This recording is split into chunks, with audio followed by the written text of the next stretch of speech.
How are you? Alhamdulillah. All right, mashallah. أعوذ بالله من الشيطان الرجيم.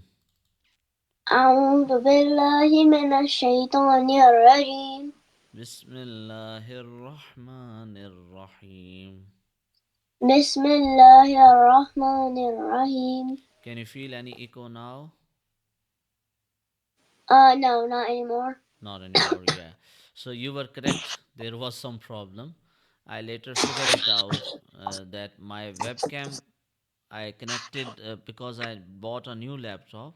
So when I connected my webcam, I forgot to disable the mic of the webcam.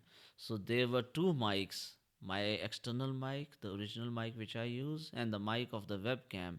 And from both of these mics, the voice was coming, and that's why the echo was being produced. So later on, when I saw this, then I remember your what you said earlier, and I said, yeah, she was correct. All right. Okay, so in the Salah, the statements which we say in the beginning, this is called ta'awuz. Say ta'awuz. تعود. Yeah, that is the short name of this complete statement, the nickname of this complete statement, or the title of this complete statement. أعوذ بالله من الشيطان الرجيم. أعوذ بالله من الشيطان الرجيم. Yeah, I seek Allah's protection from Satan the accursed. And the second statement is called tasmiyah. Say tasmiyah. تسمية. Brilliant. Bismillahir Rahmanir Rahim. بسم الله الرحمن الرحيم. Yeah, just a second. This. Yeah. Okay.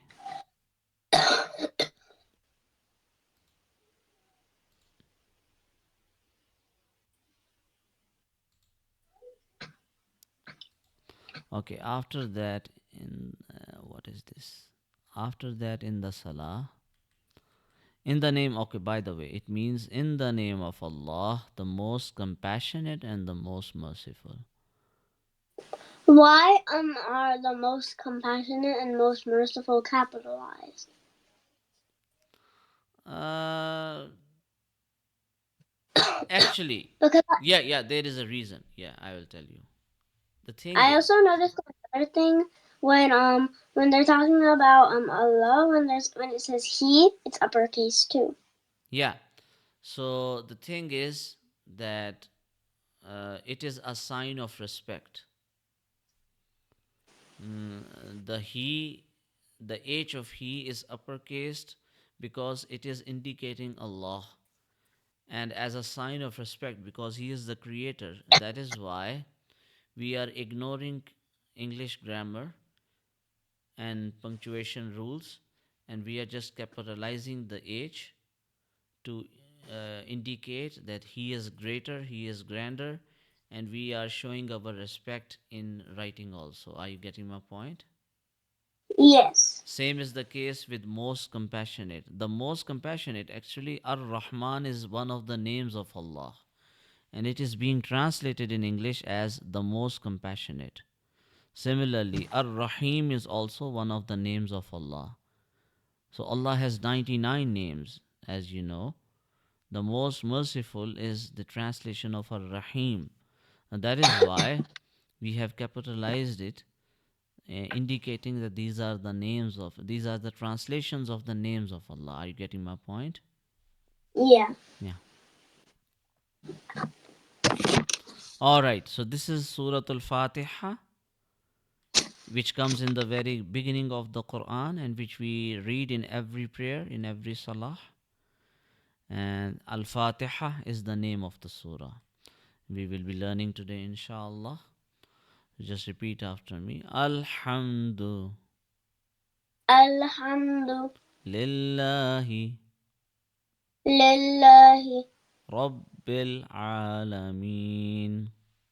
رب العالمين Since ba has a shadda, we will press the ba for 1 second.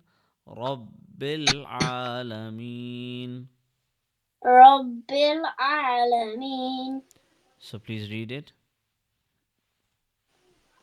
Oh, الحمد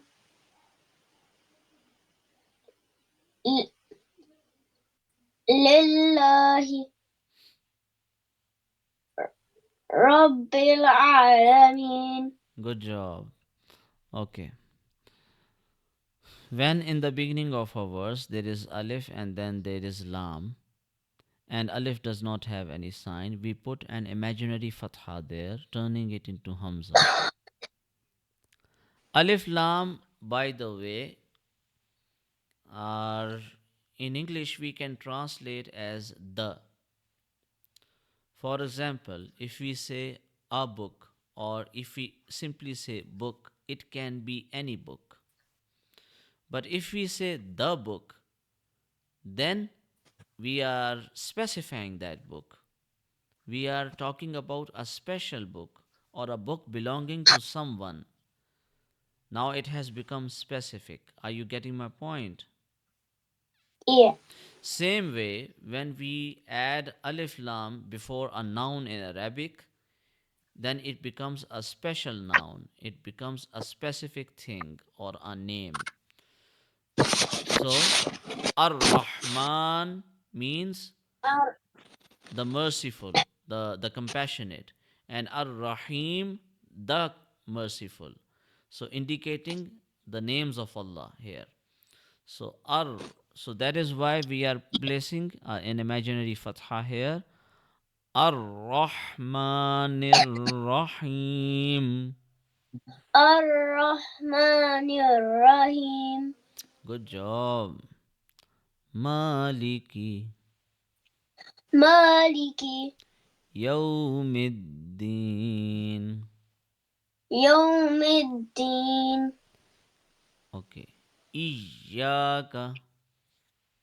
إياك. Now remember, when ya has a shadda, we produce the G sound, like in the word vision, television, vision, the G sound. Iyaka إياك na'budu نعبد wa iyaka وإياك nasta'in. نستعين. Yeah. Okay. Now you read from here. الحمد الحمد لله رب العالمين. We have to press we have to press the bar for 1 second. Slow الر- down. رب العالمين Yeah. الرحمن الرحيم مالك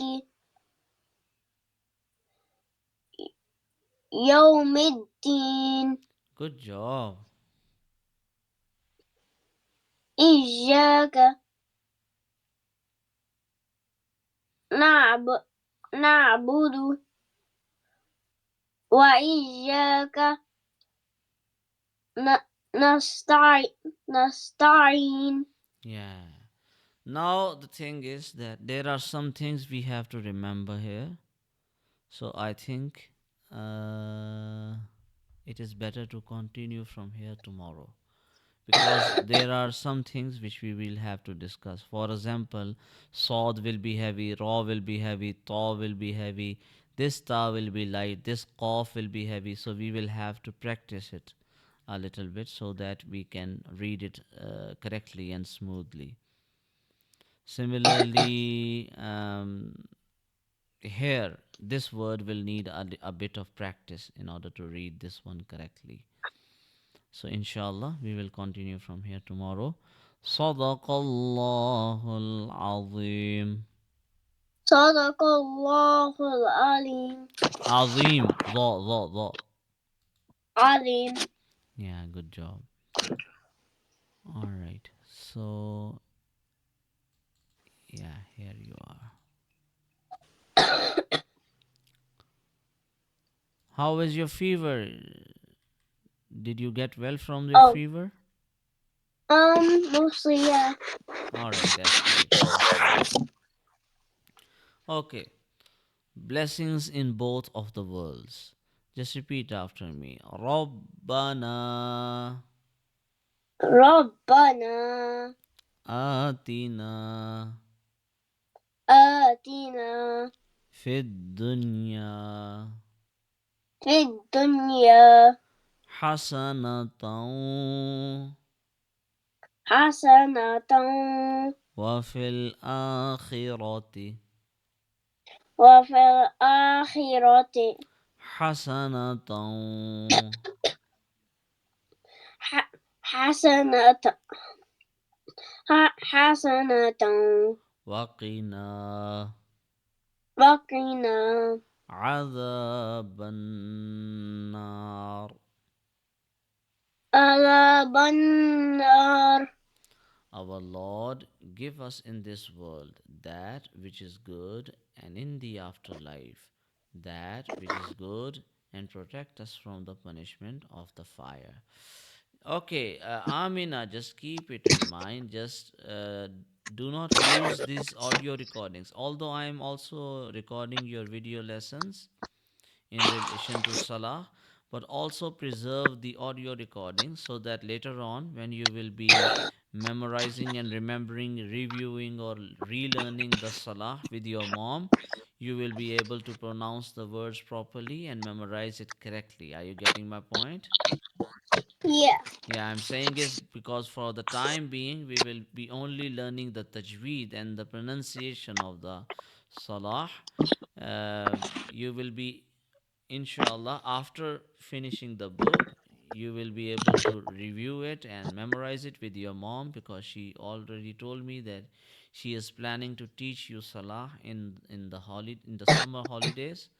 That is why at that stage, when you reach that stage, inshallah, these audio recordings will be helpful to you. All right.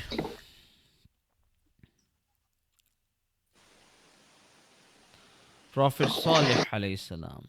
The Prophet Salih alayhi salam was sent by Allah to the people of Thamud. He told the people that Allah is one and the lots of different gods they were praying to were absolutely not real.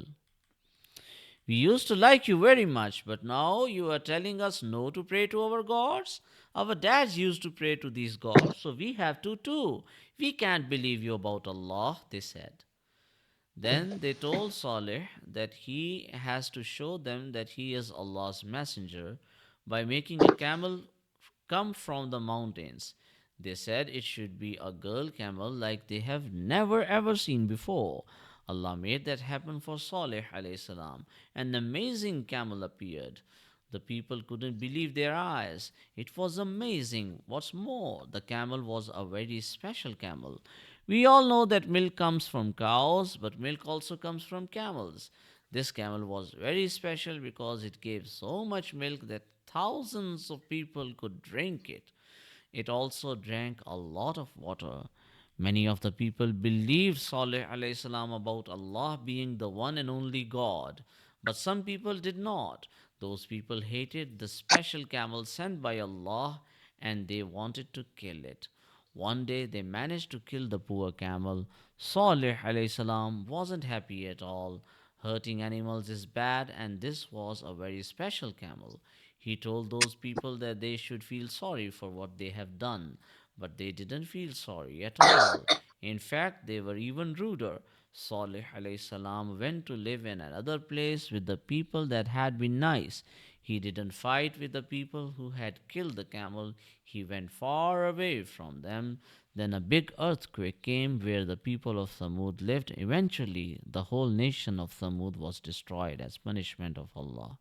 So, the natural disasters which we witness today, like the floods and the tsunamis and the COVID and wars, all of this and other kind types of diseases, they are a kind of punishment when a nation, when people living in the world, the majority of them, they start disobeying Allah and committing sins. openly, without any shame, without any remorse, without saying sorry to Allah, without asking His forgiveness, then Allah punishes them to make them realize that they are doing wrong. What they are doing is wrong, and they should pay heed and open their eyes and ask forgiveness from Allah. So that is why natural disasters occur in this world. Are you getting my point, Amina? Yeah. Yeah.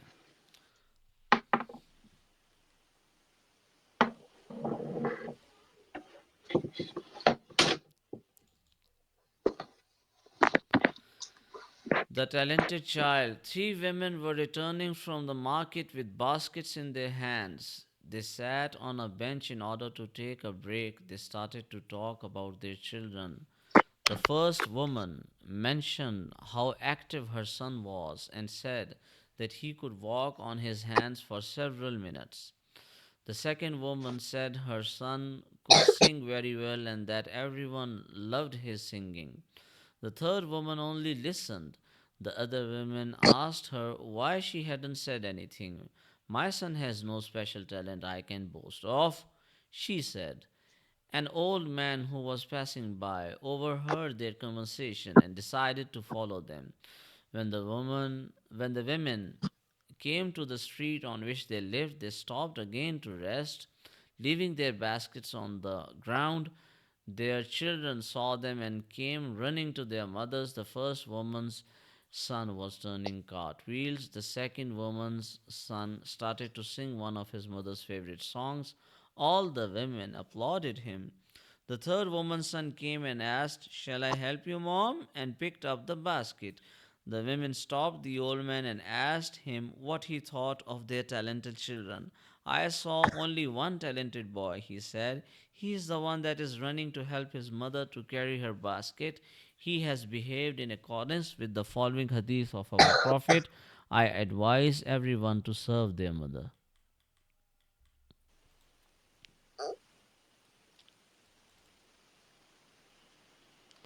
Allah is all knowing, all seeing. Allah is Can all you knowing. um What?